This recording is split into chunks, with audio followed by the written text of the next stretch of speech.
Okay, no coffee break. I guess we'll get our coffee break afterwards. Uh, Ladies and gentlemen, thank you very much. I think we have just heard two very interesting talks, and I now have to ask the two of you some questions. Um, Actually, it's actually funny how how MIT people speak. Measuring one electron is easy, and a bunch of Who said that? carbon nanotube network is simple. I think once you spend enough time at MIT, you kind of lose the perspective that this technically isn't easy or simple for anyone else. Anyways, so you both find ways to get signals that we can't see, right? Molecules, cells, and turn them into electrons and signals. I want to start off with kind of a off-shot question. If I lock the two of you in a room and to ask you, okay, why don't you work on something together? What would you work on? Well, we are working together. Proposal. We have a proposal together, right? So, this is actually with Ahmad, but I think, for example, if you look at the protein assay that I talked about, controlling the surface is absolutely critical. And you talked about drift in your systems. Drift in some of these continuous or wearable sensors is an absolute killer and is often dominated by interactions with the surface.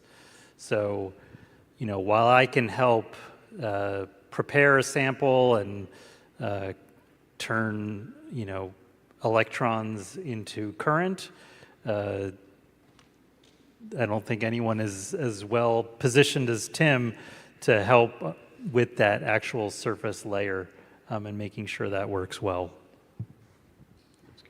Well, I mean, I think what engineers, and particularly like somebody like Joel would offer, is access to kind of integrated technology. How do you, my group, we do shadow masks and make simple little devices and use pipettes to put things on top. But access to how you deal with an integrated system or something that is really a packaged semiconductor system that we can basically get signals out and do on-chip single electron measurements made easy types. Never going to live that one down. Yes, exactly. But I'm just saying that these are not things that we're good at in my group. And so, and also just, one of the things I think with sensing that the idea of sampling, how you sample is always important. And how do you do that? How do you quantitate your sampling? And that's where I think the microfluidics front end really comes in, and how you can process or separate things. That would be very liberating to us, because we just don't know how to do that, and we often find ourselves in confounded situations where that's kind of the killer thing that prevents our technology from moving forward. I think one of the things that Tim talked about in his presentation, and it's really important, where you're going from your initial sample and you want an answer. And it's easy for us type sensor people to say, I'm going to do all the hard work at the sensor. But really, it's a system challenge, and you can make your sensor easier if you do a little bit more processing up front, but maybe it makes your system more expensive over here or larger.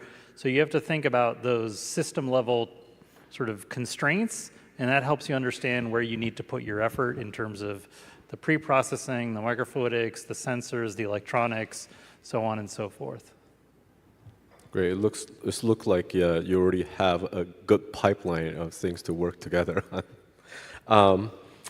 So actually, on that note, you talk about, the data prep and how to sample, right? And so, today, the biggest thing in the markets and in the news is all about AI, right? Which is right now driven by primarily LLM type models, which swallows enormous amount of data. And what both of you are working on is actually somehow the complete opposite, right? Is out of lots and lots of things, trying to find these very, very specific signals. And I think, some are arguing already about how this is not the way to go in long-term artificial intelligence. So how do you kind of see these kind of very specific signals and data versus what we're seeing today in terms of these enormous amounts of data, right? We hear earlier today about kind of millions of data points in a day. So, yeah, I'll take a stab at that. I mean, one of the areas in sensing that, was almost a little bit of a fad, there was something called the electronic nose. And the idea was that, our nose doesn't recognize specific molecules, our brain does a computation, but our nose isn't good at telling the difference between, we can say it smells like almonds or it does this, but you don't know the relative chemical composition. And that's still a real challenge, even with chemical sensors. If you have mixed signals, how do you actually get at dissecting the compositional elements of that? I actually think there's promise with some new, with very high dimensionality data to maybe crack that, but still, my perspective where I try and create orthogonality in my sensor, where you want a sensor to be really specific for one class of compounds, it's not going to happen without specific orthogonality to kind of separate the chemical world. It can't be just, everything's just blended together. But if you have some of that plus a large array, I think with AI and machine learning, I think there's some real possibilities to make, I'm going to date myself back in the original Star Trek episodes that Mr. Spock had the tricorder, that he would get on a planet and he would find everything, he'd open it up and it would tell him everything about the planet. That would be the dream, is to have something like that, but for chemical space. Probably not going to quite happen like that, but something that starts approaching that would be, is not out of the realm of possibilities with AI. Yeah, maybe I could add to that. I think we've heard today about, especially when you get into genomics, that you can get an incredible amount of data. But as I think Alex mentioned at one time point, I think a lot of what we're trying to do is to get to fine time point. And so that helps with training of models if you have the longitudinal data with appropriate to the dynamics of the situation that you care about. So I think that's one thing. And I think the other thing is that with the integration of microelectronics, if we can make things small enough so that the cost per test goes down, then not only can we do many tests longitudinally, but maybe we can take the one thing that we know about is important clinically, and maybe for epsilon extra cost, we can measure 5 other things that we don't know about. But now all that stuff can come in, and now we can start to learn, but on actual molecular data. I think for better or worse, much of what we know about human disease and health is based on molecules, right? And that's not going to change anytime soon. And even if you want to train your non-invasive gee whiz whatever thing, it's going to have to be validated against, guess what? Clinical grade biomolecular data. So if someone has to get that stuff, and whether that's us forever or just as a stepping stone to these future technologies, I think it needs to be there to have these models be able to be trained. So we also talked about systems, right? To get from some material to read something specific about them, or as Professor Swagger said, to open the tricorder and know the atmosphere composition and kind of the planet data. So, what do you see as kind of the challenges, right? I think, we saw some of the pictures of what these things look like, and some of them actually are larger than you would expect. Not something that, we were talking about portable computers during lunch, right? And they were about the size of a suitcase a while ago, right? 30 some odd years ago. They have now become much, much smaller, sometimes too small for their own good. But, where do you see kind of this system going, right? You talked about some of these in the field sensing or, kind of point of care.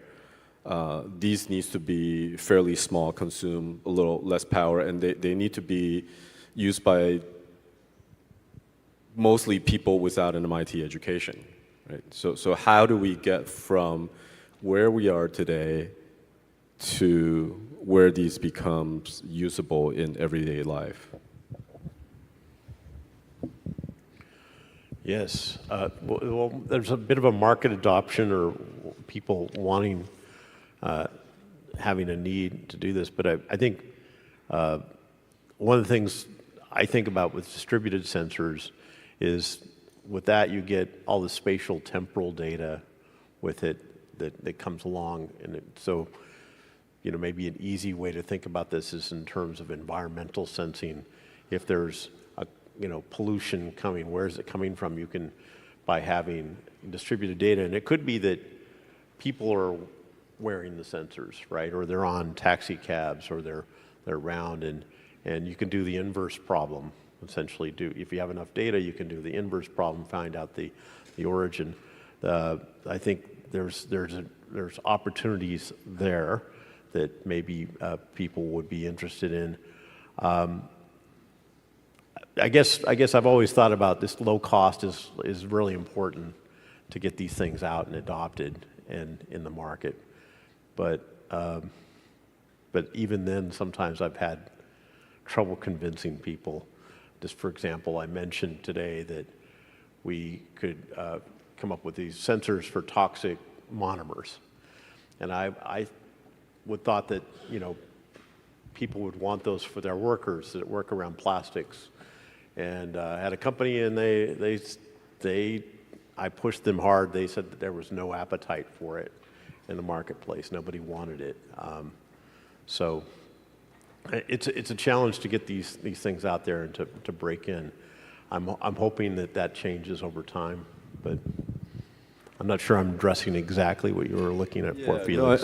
I think, my question, and we'll talk about what you're talking about a little in the next question, but I think what I'm asking is, essentially you've put together something in the lab, right? Mm-hmm. And even when they're commercialized, they are these sometimes not so portable things. And as both of you said, right, this is a complex process, right? You draw a bunch of blood, you get some water samples, you have, air samples, and you need to build kind of separation, testing, signal, readout, even a web app or, some connection to a smartphone or something, right? It is a complex system. The fundamental science you can do in the lab and the rudimentary working prototype you can get in the lab, you can build in the lab, and it gets very good results. But how do you build an actual system that is usable in the field, and to some point, right, that is cheap enough, or at least we see the path to kind of cost effectiveness in the longer run. Yeah, I mean the integration, especially when you bring in the electronics, is challenging. If you're making a purely passive microfluidic system, we know how to manufacture those things. Electronics, we know how to manufacture those things. When you put them together, it's tricky. So I think that's a need that's still addressed in kind of a bespoke, idiosyncratic way nowadays. That's an opportunity then. I think the actual form factor and use case and sort of usability depends on the use case, right? Not everything needs to be wearable, right? Continuous glucose monitors are wearable not because it's cool, but because the ultimate dynamics of glucose regulation suggests that you need to measure at most every 3 to 5 minutes. You cannot stick your finger every 3 to 5 minutes. So you must, the need is there for that to happen. Whereas if you're doing something and it's like, I want to measure, I'm going to make something up like cancer, it's not changing, I think, every 3 to 5 minutes. So I don't need a wearable system, and there my form factor changes, my power requirements change, and the complexity of the system changes. I think the challenge with wearable is it's very hard to do sample processing. It's hard enough, usually a wearable, you're getting something like interstitial fluid, ISF, that's how CGMs work. There's not a lot of it, and you can't go and do a 5-step assay like you would in a portable system. So it pushes a lot more on the sensing because you can do less sample preparation, and that increases the system complexity and thereby the development cost. So it's tricky. So where do you think the bottleneck is in terms of building these type of systems, right? We don't have to go to a CGM level, right? But if this is at some environmental station, right, local government, even schools, right, or to point of care, it has to be something that's much more accessible in terms of easy to use, right? As we were saying, drawing blood, it's not something that you can do at home. Even in medical facilities, it's not something that you can do endlessly, right? You draw enough blood, then you get into a different kind of trouble. So, why is it so difficult to build these things from something that we already know in the lab to like a device that is more accessible to a more general public, if you will? Yeah, one of the things I always find when we're trying to get things commercialized is the expectations often are like they want a miracle. I mean, one of the things I always tell my wife this because she's a perfectionist, that perfection is the enemy of progress, right? And that sometimes people want the first product to work. I mean, people tell me, oh, well, your sensor, if it doesn't work continuously for a full year with no maintenance or no calibration, I'm not interested. And I'm like, okay, we have nothing to talk about because that's just kind of impossible, right, with these things. I always tell people, I say, you don't take a bath for a year and see how that works, right? Because sensors get fouled, right? Things stick to them. And so I think one of the big challenges is finding that match where people are willing to accept something earlier. It's going to get better, particularly when you start commercializing things. I mean, when there's going to be the motivation to make it better and better and better. But to get that first prototype accepted sometimes is just tricky because of the expectations of the performance just are not in hand.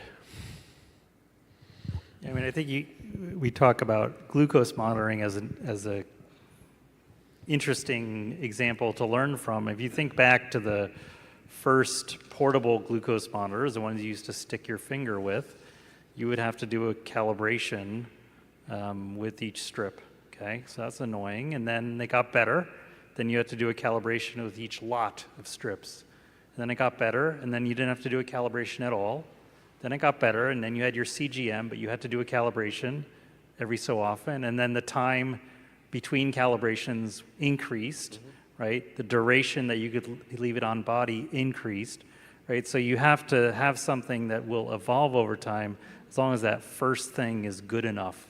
And certainly in that case, it was. So I guess this leads directly into my next question, and I'll give you a little bit of a background. Right, I was an undergraduate student at MIT, and then I went to Sloan. Actually, undergraduate Sloan too, so I kind of did Sloan twice. And I was involved in bringing two MIT technology to the world. One of them was something that I saw in my class in 1995, which was the technology that now powers e-ink, the electrophoretic displays. Earlier on, I was involved with liquid crystal displays, but that's a whole different story. I was also involved in the 1999 Auto ID Center project out of MECI, and now we have a company that makes RFID inlays.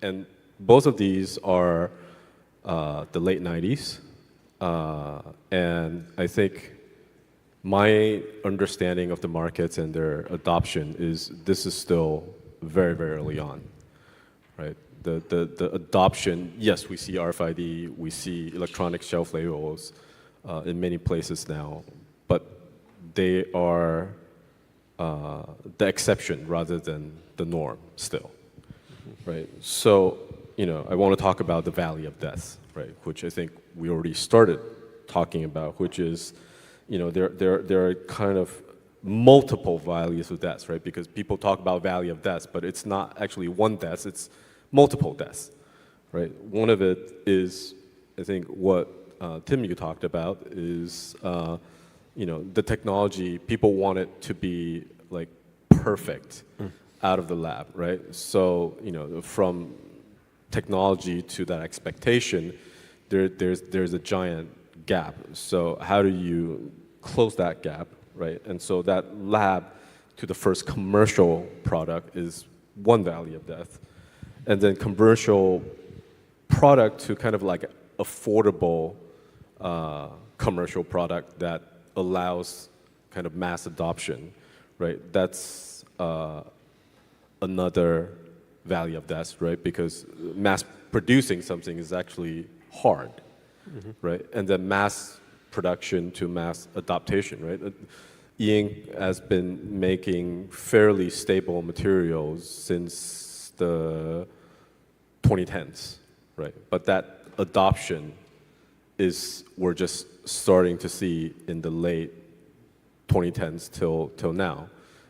Now you start to see them in U.S. storefronts and shelves, right? RFID has been 5 cents since the mid-2010s as well.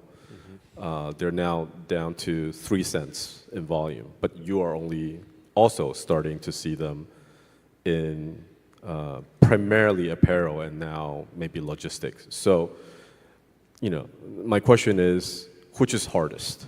From lab to product to kind of mass production, or mass production to mass adaptation? What do you think is kind of the hardest valley to overcome? I think a lot of the failures happened in the first step, right? My guess, it's kind of the opposite of drug candidates. Usually they always fail in the phase 3 clinical trials, right? I think a lot of things fail in the early stages in hard tech. I mean, that's my perception, that the lab to kind of a stable, industrialized, I mean, I would say reproducible. I mean, something that can be made, and I always say monkey proof, that, you know, a monkey can run it, right? That it's something that just, it doesn't require a skilled operator. And that's always tricky because it, you know, I find this a lot at MIT, you know, I have some special postdoc that can make this work every time. And then I've had technologists get out in the company and they can't make it work. And the postdoc, they'll come in and watch the postdoc do it in my lab, and they believe that it works, and then they go back to the company and they can't make it work. And so there can be challenges like that are, because there's such intricacies. But I think that once you actually have something that people believe in, you know, there's a capital. I mean, the capital goes up with every one of these steps. It's like, you know, it gets more and more expensive. But at least my gut feeling is things fail earlier stages than later. But I'm not sure if Joel would have a different opinion. I mean, I tend to agree with Tim. I think, though, that there's special things about healthcare. So maybe there's a couple of other stages in there. So one is getting things used in this really weird environment of the healthcare system. I distinctly remember being at meetings, sitting next to my clinical collaborators while technologists are up front and talking about their stuff, and I'd be like, oh wow, I think they solved the problem, I think we're finished here, and I'm whispering this to them, and they say, we'll never use that. Why? It looks like it solves your problem. Well, no, because it doesn't work for this reason with the nursing staff or that reason. So it's just a weird system that, as an engineer, I would never understand without talking with them very closely. And the second is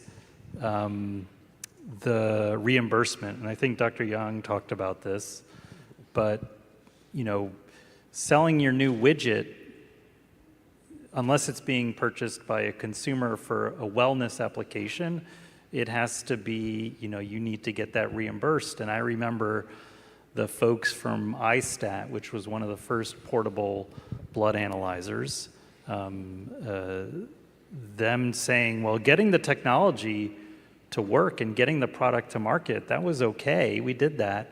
It took us twice as long to get the reimbursement, which is what needed for the company to succeed.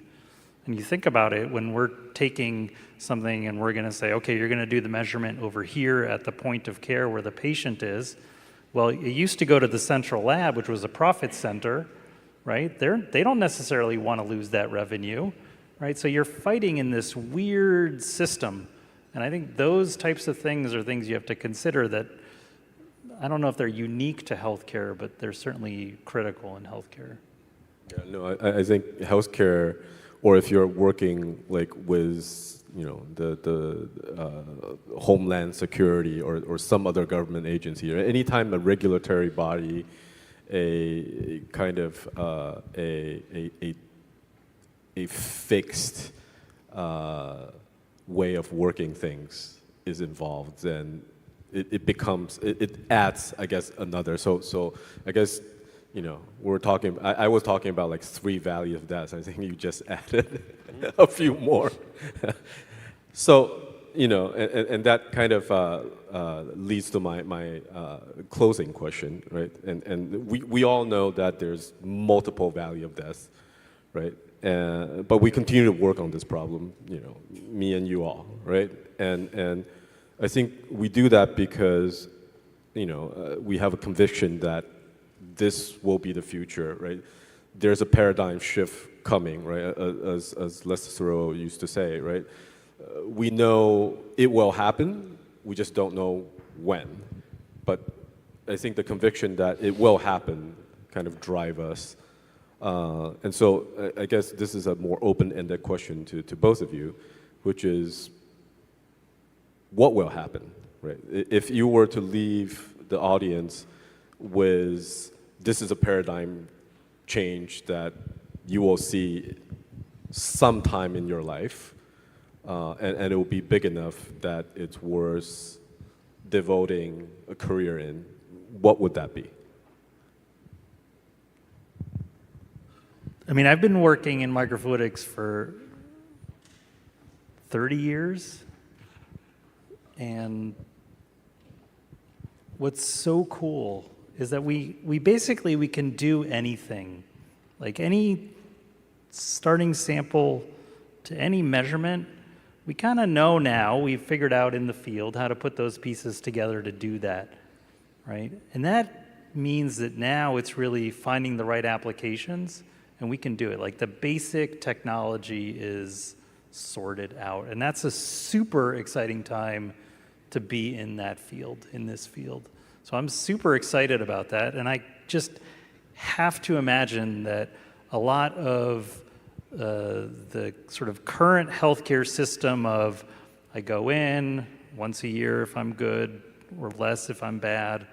I get a blood test, I get an answer 2 days later, this one was off, come back in, take another reading, all this kind of stuff. This will go away. We should be able to, you know, either have the measurements done right there when you're in your primary care provider's office, and then maybe if you're at risk for something, you're getting it done at home. Like that will, at the very least, decrease your stress and almost certainly increase outcomes. I'm very excited. Yeah, I agree. I think the point of care, you know, what you would call maybe point of care, being able to self test at home and then have your data transmitted to doctors. You get, I mean, getting that longitudinal data is, and then having the doctors be able to see that, analyze it with AI or whatever. I think that's going to be revolutionary for healthcare. It's going to bring costs down, quality of service up, and that I think that's going to happen. And because I think there's an economic and sociological imperative for that. Wonderful. I think we have a better world to look forward to. Paul? Can I make a suggestion? Take some question from the Yeah. No. from our young students. They're very, very smart students. Yeah. Okay, so I suggest to have a little interaction with our younger generation. Good. And was that a, great suggestion? Let's open it up for questions. Any questions from the audience? It's actually kind of hard for me to see from here. So one thing we like to say at MIT, there's no such thing as a dumb question. Yeah. There's only good questions. Right. So I think they should be encouraged. There's a question in the back.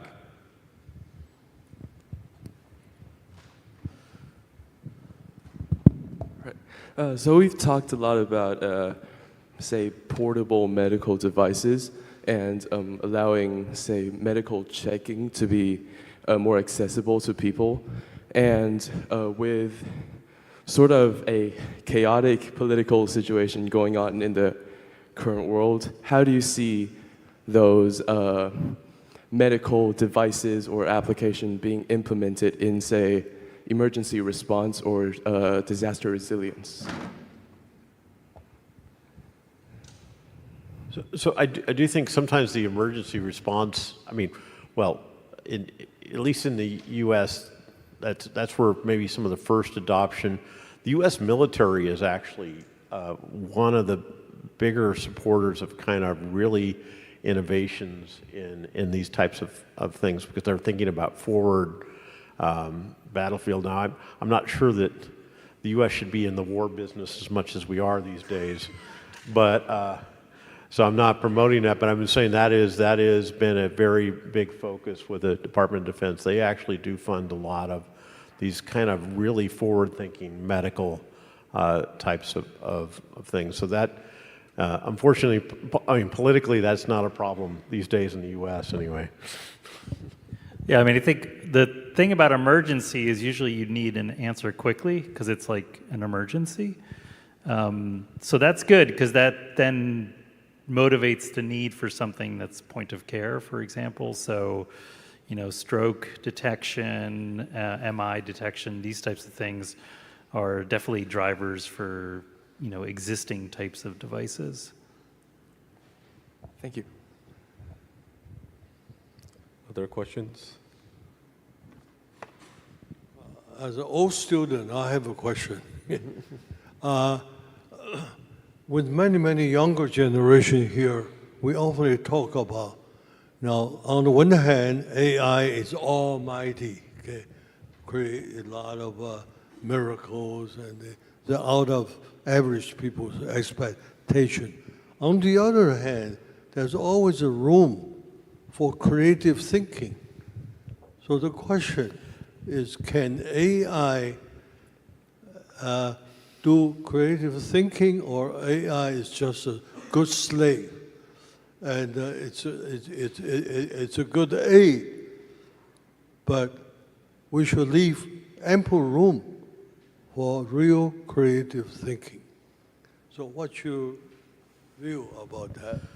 Yeah, well, I mean, I think AI is very good at, I think Alex was pointing this out, at recognizing very complex patterns that are multidimensional and beyond our comprehensions. But that's not creative thinking. But it's something that then will drive people to think about things differently. So I mean, I think it can assist in creative thinking.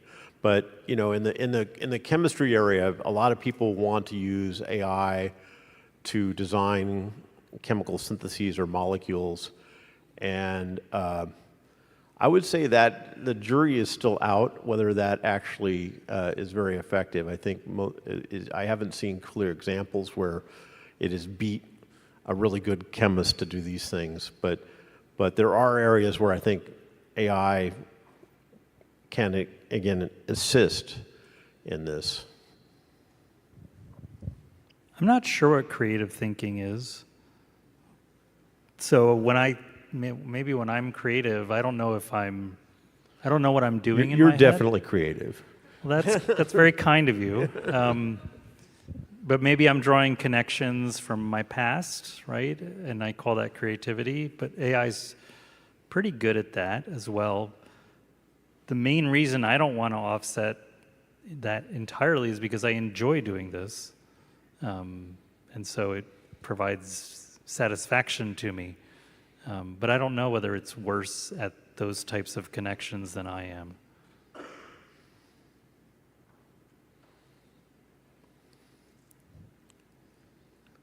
Is there a question over there?